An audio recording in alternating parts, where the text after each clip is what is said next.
ఇంకెన్నాళ్ళు రెంటింట్లో ఉంటాం? సొంత ఇంటి కలను నెరవేర్చుకుందాం. Suman TV biggest property expo October 18th, 19th HSCC Novotel Hyderabad. ఇప్పుడే ఫ్రీ ఎంట్రీ కోసం కాల్ చేయండి.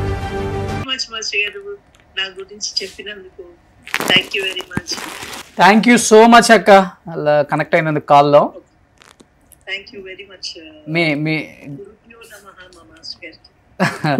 మీ గురువు గారిని తీసుకొస్తాను మీ ఇంటికి. ఓకే అక్క, థ్యాంక్ యూ అక్క. అబ్బా 30 సంవత్సరాలు అయిపోయిందా ఒకరినొకరు చూసుకొని? ఇక్కడ చూసుకొని నాకు ఇప్పుడు షాక్ గా ఉంది. తను మారింది, కొంచెం మారింది. ఇలా మారిన తర్వాత చూడలేదు. Super, great master. మీరు చేసిన కొన్ని సినిమాలు కూడా ఇక్కడ డిస్ప్లే చేస్తాం. ఒక్కొక్క మెమరబుల్ మూమెంట్ ఆ హీరోస్ తో మీకున్నది ఒకసారి షేర్ చేసుకుంటే ఆడియన్స్ బాగా ఎంజాయ్ చేస్తారు. ఆ రోజులు ఎవర్ గ్రీన్ గోల్డెన్ పీరియడ్, అదంతా ఇంకా రాదది. ప్లీజ్ సుబ్బు, సో న్యాయం కావాలి. రాధిక గారు అండ్ చిరంజీవి గారి కాంబినేషన్ అంటే ఎలా ఉండేది? సెట్ లో ఎలా ఉండేవాళ్ళు? మీరు వాళ్ళతో ఎలా కంపోజ్ చేయించుకునేవాళ్ళు? ఎలాంటి పిక్చర్ అది? అప్పట్లో నేను వర్క్ స్టార్ట్ చేయలేదనుకుంటాను. ఆయనకి భలే ఇష్టపడ్డాం, అందరూ ఇష్టపడ్డాం. వాళ్ళ కాంబినేషన్ ఎలా ఉంటుంది మాస్టర్ అసలు సెట్ లో? చాలా బాగుంటుందండి, డెఫినెట్ గా చాలా బాగుంటుంది. నేను సీన్స్ అప్పుడు అదంతా నేను ఎక్కువగా చూడలేదు. సీన్స్ సాంగ్ గురించి ఆ టైమింగ్లో సేమ్ ఆర్టిస్టులు ఉంటే చాలా రెస్పెక్టబుల్గా ఉంటారు, హ్యాపీగా ఉంటారు. నేను చెప్పినట్టుగా ఇప్పుడు వీళ్ళందరూ వర్క్ తప్ప ఇంకేమీ థింక్ చేసేవాళ్ళు కాదు అక్కడ. చూసేదానికి హీరో ఏదో జల్సాగా ఉన్నారా, సంతోషంగా ఉన్నారేమో, అందరితో మాట్లాడుతూ అట్లా అనే అనిపిస్తుందేమో బయట వాళ్ళకి. బట్ హీరో ఆయన ఎంతో కష్టపడితే కానీ ఈ పొజిషన్కి రారు కదండి ఎవరైనా సరే. ఎంతగా ఇప్పుడు మేమే ఇంత కష్టపడితే ఆయన సినిమాలో ఫుల్గా ఉండే హీరో ఎంత కష్టపడి ఎంత మైండ్ పెట్టుకొని చేయాలి. సో అది ఆయనలో బాగా కనిపించేది. ఆయనలా కాదు ఎవరు లేరు.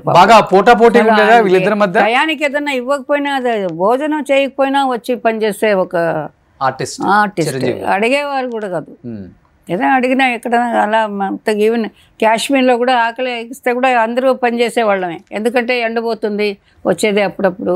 అప్పుడు మన ఆవగాయ అన్నం కలిపి ఆయన చెప్పి అందరికీ ఒక్కొక్క ముద్ద తెచ్చిస్తే ఆయన తీసుకొని అందరికీ ఇవ్వమని మేమందరూ ఆవగాయ ముద్దలు తిని పసివాడి ప్రాణం అన్నీ వర్క్ చేసింది. అన్నీ ఆల్మోస్ట్ ఎప్పుడన్నా అవుట్డోర్లో అరేంజ్ చేస్తారు. వీళ్ళిద్దరు కాంబినేషన్ అన్నప్పుడు ఎలా ఉంటారు వీళ్ళిద్దరు సెట్ లో? అంటే పోటాపోటీగా ఉంటారా? స్టెప్స్ మూమెంట్స్ వేసేవారు రాధిక గారు అండ్ చిరంజీవి గారు.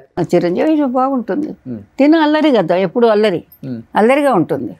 ఎవరన్నా ఊరికి నిలబడ్డా వచ్చి చేతులు పెట్టుకుని షోల్డర్స్ మీద నిలబడుతుంది. మనం ఏదో థింక్ చేస్తుంటాం, సడన్గా 2 చేతులు పొడిచి పడతాయి. ఇక్కడ తిరిగి చూస్తే నాదా అంటుంది, నేనే అని అలాగే అల్లరి చేస్తూ ఉంటుంది. సీరియస్గా ఉండదు అసలుకి. నాకు తెలిసి మన ఇది శ్రీదేవి రాధిక ఫస్ట్ పిక్చరా రాఘవేంద్రరావు గారు డైరెక్షన్, త్రిశూలం. త్రిశూలంలో కలర్ సాంగ్ ఒకటి ఉంది కదా, ఏదో కలర్స్ అన్ని జల్లుకుంటూ 16 ఏళ్లలో పుష్కరాలు, 12 పుష్కరాలు. ఆ సాంగు తినతోనే చేయించాను నేను. నేనే ఆ సినిమాలోనే నేనే అప్పుడు ఆయనకి చాలా సినిమాలు చేశాను. కొంచెం లేట్గా ఎంటర్ అయినాను రాఘవేంద్రరావు గారి కాంపౌండ్లో. లేట్గా అసిస్టెంట్గా తెలుసు బాగా. మా మాస్టర్ చేసేటప్పుడు హీరాలాల్ గారు వాళ్ళతో అప్పుడు ఆయన కూడా అసిస్టెంట్ వాళ్ళ నాన్నగారి దగ్గర. కానీ ఇప్పుడు మనం ఫస్ట్ లో వేసాం కదా బంతి చామంతికి, వీళ్ళిద్దరూ అసలు ఆ సాంగ్ ముందు 1 week 10 days ముందు దాకా కూడా అసలు మాట్లాడుకునే వాళ్ళు కాదు. ఆ సాంగ్ కంప్లీట్ చేశారు ఆయన. ఆ మూమెంట్స్ అనేది వీళ్ళిద్దరూ చాలా ఫ్రెండ్లీగా ఉండే హీరో హీరోయిన్స్ ఎవరంటే రాధిక గారు, చిరంజీవి గారు. ఆ సాంగ్ అప్పుడు అసలు నవ్వింది మళ్ళీ చెడ్డు అప్పుడంతా తెగ ఏడిపించేది. నవ్వడం కానీ మొమెంట్లు కొంచెం మర్చిపోయినట్టు చేయడం కానీ తోసేయడం కానీ అన్ని అల్లర్లు చేసేది తను. ఆయన సీరియస్ ఉంటారు కాబట్టి వర్క్లో కొంచెం అప్పుడప్పుడు చికాకేస్తుంది. ఎవరికైనా కొంచెం చికాకేస్తుంది అని తెలిసి కూడా మళ్ళీ చేస్తుంది అదే పని. రాధిక అల్లరి చేస్తుంది కొంచెం. అది కానీ బ్రేక్ డాన్స్ అనేది తెలుగు ఇండస్ట్రీకి పరిచయం చేసింది కూడా తారా మాస్టర్.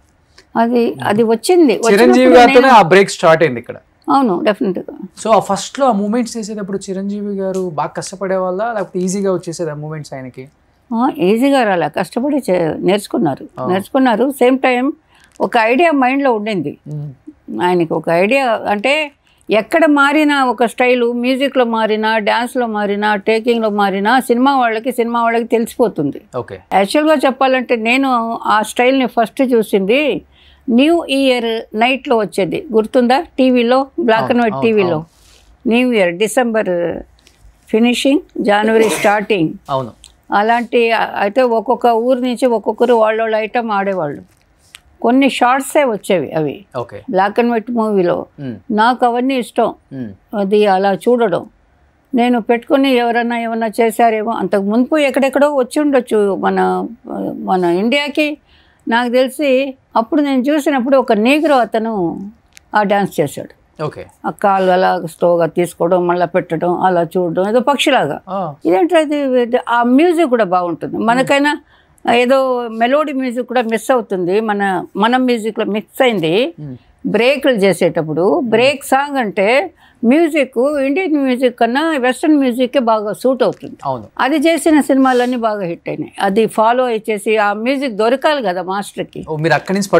అక్కడి నుంచి నేను పట్టుకున్నాను. కొన్ని మూమెంట్లో మేము ఊరికే ప్రాక్టీస్ చేసుకోగలిగాను. ఏదో విచిత్రంగా ఉంది, సరే షూటింగ్ ఉంటుంది, పరిగెడతాం, మళ్ళీ ఇంట్లో ఏదో వేసి ఎక్కువగా చూసాను ఆ బిట్ని మాత్రం. 1 నిమిషం కూడా లేదు అది చూస్తూ ఉండేదాన్ని. దాని తర్వాత ఇలాగా వచ్చింది ఆ క్యాసెట్. నాకు ఒక క్యాసెట్ దొరికింది. దాని తర్వాత దాంట్లో ఫుల్ సాంగ్ కాదు, వెస్టర్న్ సైడ్ అని ఒక మూవీ వచ్చింది. ఏదో సమ్ మూవీ. 5 అబ్బాయిలు ఇంట్లో చెప్పకుండా సిటీకి వచ్చేస్తారు. చదువులు గిదులు మానేసి చెప్పా చేయకుండా 5 వచ్చేస్తారు. వాళ్ళు సిటీకి వచ్చాక ఇక్కడ ఒక్కొక్క అమ్మాయి వాళ్ళకి సెట్ అవుతుంది. ఒక మంచి జమీందారు పిల్ల కూడా ఒక హీరోకి సెట్ అవుతుంది. 5 హీరోలు అందులో. ఆ సినిమాలో మూమెంట్స్ చాలా బాగుంటాయి. వెస్టర్న్ స్టైల్, వెస్టర్న్ అందులో కూడా ఉంది. కానీ బ్రేక్ అనేది నేను బ్రేక్ సాంగ్ చేసిన తర్వాతే మైకేల్ జాక్సన్ని చూసా. అతని సాంగ్స్ చూశాను. బ్రేక్ మునుపు మైకేల్ జాక్సన్ నేను చూడలేదు. ఆ సాంగ్స్ అన్ని లేవు కదా అప్పుడు. ఇప్పుడు బ్రేక్ అంటే మాస్టర్ ఎక్కువ హ్యాండ్స్ హెడ్ కదా అంతే. ఇప్పటికి బ్రేక్ రిథమ్ ఉందా మాస్టర్? ఒకసారి ఏదైనా ఒక బ్రేక్ ఒకటి మీ స్టైల్లో చిరంజీవి గారికి చెప్పిన సాంగ్స్ లో. మర్చిపోయాను నేను అది బాడీలో. ఇప్పుడు ఎక్కడే పోయింది మాస్టర్? నెక్స్ట్ టైం చేస్తాను, మీరు చేయండి, మీకు బాగా గుర్తుంటుంది. హెడ్ తిప్పాడు మాస్టర్ మీరు స్టైల్ గా తిప్పారు. కాలండి ఇలా కాలు ఇలాగా అలా ఎవరో పిలిచినట్టుగా పిట్ట తిరుగుతుంది కదా మామూలుగా ఇలాగా. మన స్టైల్ ఇలా తిరుగుతా, వాళ్ళు అక్కడేదో అనుకుని తర్వాత తిరుగుతాడు. నరాలన్నీ లాగినట్టుగా అలాగా ఆ స్టైల్. నరాలు బాగా లాగాలి, ఎముకలు కూడా ఇరగొట్టుకోవాలి, అదే బ్రేక్. అది చేయబట్టే ఒక సెన్సేషన్ ఇప్పటికి చిరంజీవి గారు మీ కాంబినేషన్.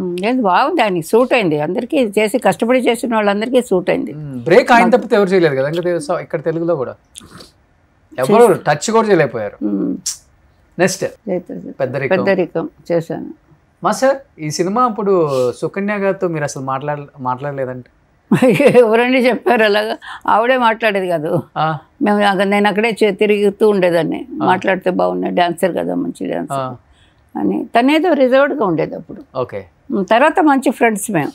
అంతేనా? దాని తర్వాత మంచి ఫ్రెండ్స్ అయినా. ఇప్పుడు కూడా నా నంబర్ తన దగ్గర ఉంది, తన నంబర్ నా దగ్గర ఉంది. మాట్లాడు. ఎక్కడ ఉంటున్నారు ఇప్పుడు ఆవిడ? చెన్నైలోనే.